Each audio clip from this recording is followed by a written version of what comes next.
ओम नमो भगवते वासुदेवाय, नमो नारायण पुराण पुरुषोत्तमाय, नमो नमः। एकादशी व्रत कथा। फाल्गुन मास की विजया एकादशी का महात्म्य। युधिष्ठिर ने पूछा, वासुदेव, फाल्गुन के कृष्ण पक्ष में किस नाम की एकादशी होती है, कृपा करके बतलाइए। भगवान श्री कृष्ण बोले, युधिष्ठिर, एक बार नारद जी ने कमल के आसन पर विराजमान होने वाले ब्रह्मा जी से प्रश्न किया, सूर्य श्रेष्ठ, फाल्गुन के कृष्ण पक्ष में जो विजया नामक एकादशी होती है, कृपया उसके पुण्य का वर्णन कीजिए। ब्रह्मा जी ने कहा, नारद सुनो, मैं एक उत्तम कथा सुनाता हूँ जो पापों का अपहरण करने वाली है।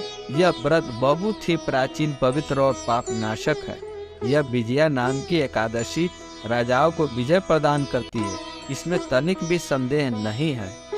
पूर्व काल की बात है, भगवान श्री रामचंद्र जी 14 वर्षों के लिए वन में गए और वहां पंचवटी में सीता तथा लक्ष्मण के साथ रहने लगे। वहां रहते समय रावण ने चपलतावश विजयात्मा श्री राम की तपस्विनी पत्नी सीता को हर लिया। उस दुख से श्री राम व्याकुल हो उठे। उस समय सीता की खोज करते हुए वे वन में घूमने लगे। कुछ दूर जाने पर उन्हें जटायु मिले, जिनकी आयु समाप्त हो चुकी थी। इसके बाद उन्होंने वन के भीतर कबंध नामक राक्षस का वध किया।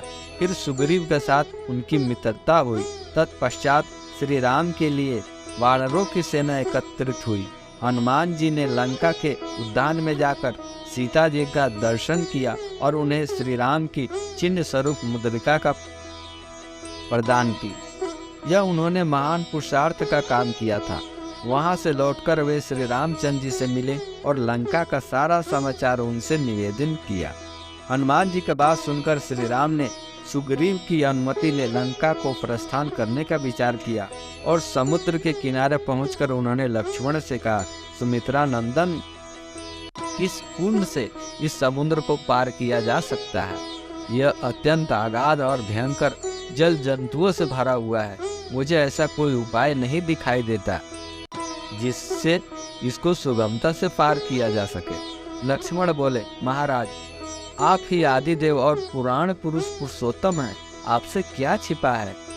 यहाँ द्वीप के भीतर बकदाल नामक मुनि रहते हैं। यहाँ से आधे योजन की दूरी पर उनका आश्रम है। रघुनंदन, उन प्राचीन मुनीश्वर के पास जाकर उन्हीं से इसका उपाय पूछिए। लक्ष्मण की यह अत्यंत सुंदर बात सुनकर श्री रामचंद्र जी महामुनि वकदालब्य के से मिलने गए। वहां पहुंचकर उन्होंने मस्तक झुकाकर मुनि को प्रणाम किया। मुनि उनको देखते ही पहचान गए, ये पुराण पुरुषोत्तम श्री राम है, जो किसी कारणवश मानव शरीर में अवतीर्ण हुए हैं। उनके आने से महर्षि को बड़ी प्रसन्नता हुई।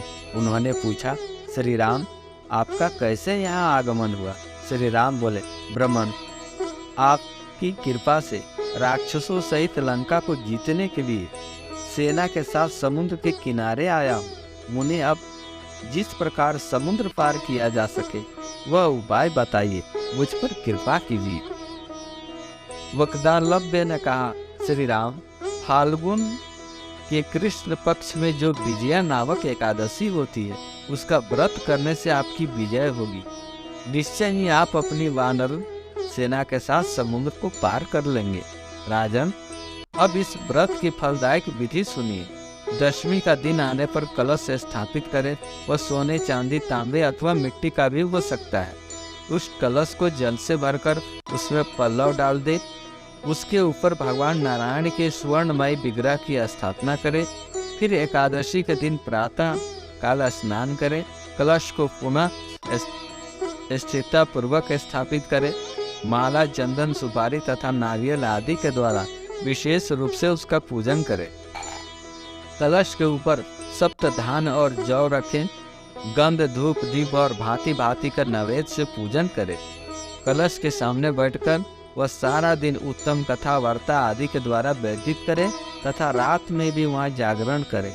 अखंड व्रत की सिद्धि के लिए घी का दीपक जलाए।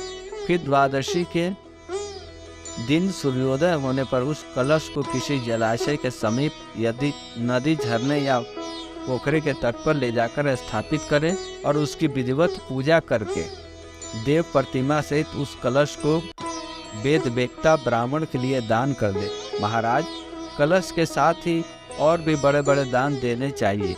श्री राम, आप अपने युद्धपतियों के साथ इसी विधि से प्रयत्न पूर्वक विजय का व्रत कीजिए, इससे आपकी विजय होगी। ब्रह्मा जी कहते हैं, नारद, यह सुनकर श्री रामचंद्र जी ने मुनि के कथनानुसार उस समय विजया एकादशी का व्रत किया।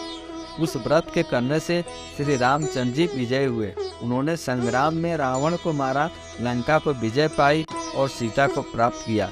बेटा, जो मनुष्य इस विधि से व्रत करते हैं उन्हें इस लोक में विजय प्राप्त होती है और उनका परलोक भी अक्षय बना रहता है।